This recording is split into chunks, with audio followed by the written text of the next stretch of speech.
Many have been confused by China's quick rise, especially economists. Its growing is light years ahead. We are all wondering how a country of 1.4 billion people go from being a deeply homeless agricultural area to an industrial powerhouse relatively quickly, when so many smaller countries have failed to achieve this, even with better socio-economic conditions. How did China become the world's factory? Why are other countries left in the dust? What are the challenges they might be facing, and how can they be handled? So, stay tuned. Ancient China's topography influenced the evolution of its civilization and culture. The vast area was surrounded by impenetrable mountains to the south, the Pacific Ocean to the east, and empty deserts to the north and the west that cut it off from most of the rest of the globe. I'm in good shape. Because of this, the Chinese there were capable of advancing autonomously of other global civilizations. The Yangtze River to the south and the Yellow River to the north comprised the two main rivers that ran through central China. They are arguably among the most significant geographical characteristics of ancient China. These principal rivers served as excellent sources of transportation, food, fresh water, and fertile land. Seems like the Yangtze River and the Yellow River fit the bill. It is common to refer to the Yellow River as the cradle of Chinese civilization. The Chinese civilization originated on the banks of the Yellow River. The Yellow River is the sixth longest river in the world, with 3,395 miles. Another name for it is the Yangtze River. Along the Yellow River, early Chinese farmers established tiny communities. Millet was a grain that grew well in the rich yellow soil. In addition to cattle, some farmers farmed sheep. The Yellow River is just the job, right? Situated on the south of the Yellow River, the Yangtze River flows parallel to its course. At 3,988 miles, it ranks as the world's third longest river. Like the Yellow River, it was crucial to the advancement of Chinese culture and civilization. Rice was grown by the Yangtze River Delta's farmers, who benefited from the warm temperatures and frequent rains. Ultimately, the Yangtze River rose to prominence as some of the richest and most significant land in all of ancient China. The Yangtze River is worth its weight in gold, no? If you like the video so far, please consider liking and subscribing to the channel. Over the past 3 decades, China's economy has performed remarkably well, with steady and strong development that has propelled the country from a low-income to our upper-middle-income position. China's economy has expanded far more quickly than that of the US, high-income countries, and the Eurozone. Since 1989 until 2018, its size has increased 14.12 times. Seems like we have a frontrunner here. Over 800 million people have been pulled out of poverty, and GDP growth has averaged over 9% annually since it started to open up and modernize its economy in 1978. During the same time span, there have been additionally notable advancements in access to other services, including health and education. They're making a killing. Despite having eliminated severe poverty, a sizable portion of the population is nevertheless at risk, with earnings below the levels more commonly associated with poverty in upper-middle income nations. Now, how did it manage to become the factory of the world? If you like this video so far, please consider liking and subscribing to the channel. China's per capita income was barely 1/3 of sub-Saharan Africa's 35 years ago. It is currently the world's largest manufacturing powerhouse, producing almost half of all major industrial goods, such as vehicles, cement, coal, and crude steel. Since 2010, it has become the planet's #1 manufacturer, even ahead of the US and Japan. It also produces roughly 150% of all industrial patent applications. In addition, it is the global leader in manufacturing of computers, machine tools, chemical fibers, high-speed trains, robotics, bridges, and highways. You must have seen this coming. It sticks out a mile. In 35 years, how did China do this? The secret recipe of the Industrial Revolution has been unearthed by China. To give the quick solution, what is the recipe's secret though, and why didn't it discover it earlier?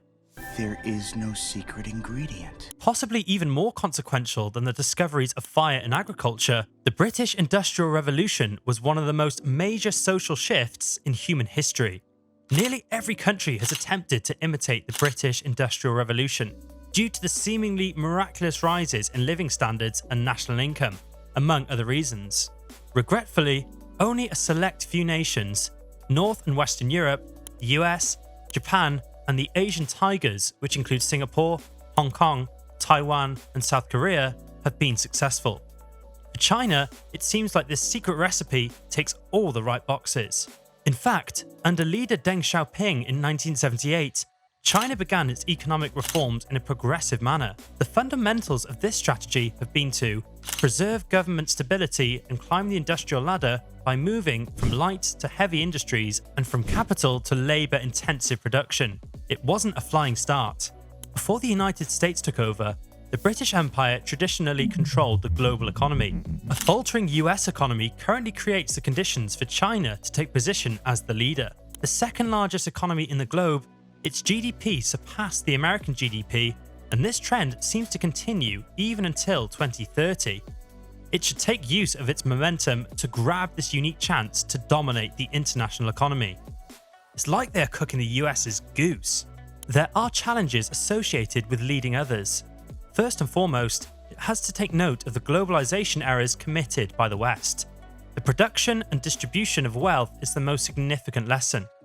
Significant wealth and other advantages have been brought about by globalization, but they have not been distributed equally across all nations, areas, and groups. It needs to reshape globalization to make it more inclusive if it is to take the lead.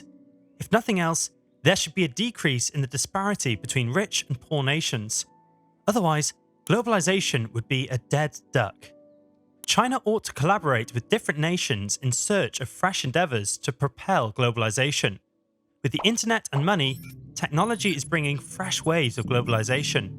But governments should supply the platforms and infrastructure, not leave the task to entrepreneurs. Numerous actions are possible, including the signing of improved bilateral free trade agreements, the advancement of bilateral commerce to multilateral trade, and the development of new forms of trade and economic collaboration. China's opening up strategy has to be more advanced. This will cause the economies of the surrounding nations to grow more quickly and for the global economy to rebalance. It should follow the US's lead and up its consumer market to the rest of the globe, as it has a sizable middle class and consumer market. Additionally, there would have been no globalization at all now if the US had not taken that action back then. As a result, money flows into and out of China are essentially elements of the global economy. They are striking it rich. So, it is becoming a global leader. Can't deny this, but challenges and problems are along the way. China's strong economic growth, one of the most rapid and long-lasting for a major economy in history, was driven for many years by a housing boom brought on by urbanization and population increase. However, the crucial real estate sector, which has historically contributed up to 30% of the GDP, entered a crisis over 2 years ago as a result of a government-led crackdown on developer indebtedness. This has disaster written all over it. The Chinese real estate market began a significant downturn in 2019, and by July 2021, price growth for newly constructed homes in the 70 largest housing markets in the nation were just 4.6% annually, compared to double digits in the first half of the previous year. However, the actual bust episode was still fantastic. The real estate market rapidly collapsed as the coronavirus spread throughout China that year, as prices began to decline in early 2022. With no sign of a Beijing rescue, the property slump is projected to worsen and pose a serious danger to its future economic prospects over the next 3 to 5 years. How did we reach this? A common business strategy used by many developers there for a long time was to sell flats before they were built. After adopting market-oriented reforms, the nation had a rapid era of urbanization, prompting regulators to create the model in 1994 to satisfy the surge in demand. Real estate tycoons were some of the wealthiest persons in the nation as a result of their rapid growth, which was financed by the proceeds from sales. China fell on its own sword. Up until around 3 years ago, when the government there clamped down on the real estate industry's excessive financing due to concerns about the possibility of financial instability, the plan essentially succeeded. It also aimed to reduce the hazards brought on by skyrocketing debt and rein in surging real estate prices. Sadly, things are going downhill. Developers like Evergrande, which ultimately failed to pay its debt holders in December 2021, suffered a greater financial problem as a result of the decision. China's rapid expansion, which was mostly driven by exports, low-cost manufacturing, and investment, has hit the ceiling and resulted in imbalances in the economy, society, and environment. It will take changes in the economy's structure from manufacturing to high-value services, from investment to consumption, and from high to low carbon intensity to reduce these imbalances. It must cut the mustard. Currently, China's workforce, or the population between the ages of 15 and 64, is getting smaller. It is predicted to decrease by around 1% a year by 2030. Some of the shortfall may be filled by higher investment growth, but there are several dangers involved. Private businesses are cautious to increase investment when they perceive the political and economic setting as detrimental. Some experts think China will go to the dogs. In addition, its economy grew faster than its institutions did, and in order to maintain a high quality and sustainable growth path, it has to close significant institutional and reform deficiencies. In order to keep promoting the market system, the state's role must change and become more focused on creating a clear, just, and stable business climate, bolstering the legal system and regulatory framework, and guaranteeing that all people have adequate access to public services. Seems like institutions there came to grief. Moreover, they remain dependent on foreign technology to modernize its economy, and growing geopolitical and economic tensions with the West and the United States may make it more difficult for it to have access to high-tech items and foreign technology, and also to marketplaces for its exports. Furthermore, the government's recent hitting on private companies operating in industries like technology, healthcare, and education has put off entrepreneurship. I think China is juggling frogs.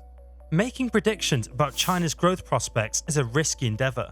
Due to structural limitations such as diminishing productivity growth, falling returns on investment, and reducing labor force growth has slowed during the previous few years. Finding fresh growth engines while resolving the social and environmental scars of China's prior development path will be the challenge moving ahead. Live to fight another China. Economic recovery might be taking place, but it is brittle. It will take time to determine if China is experiencing a comeback or a cyclical decline. Thanks for watching till the end. If you enjoyed this video, make sure to hit the like and subscribe buttons to receive more content. See you in the next video.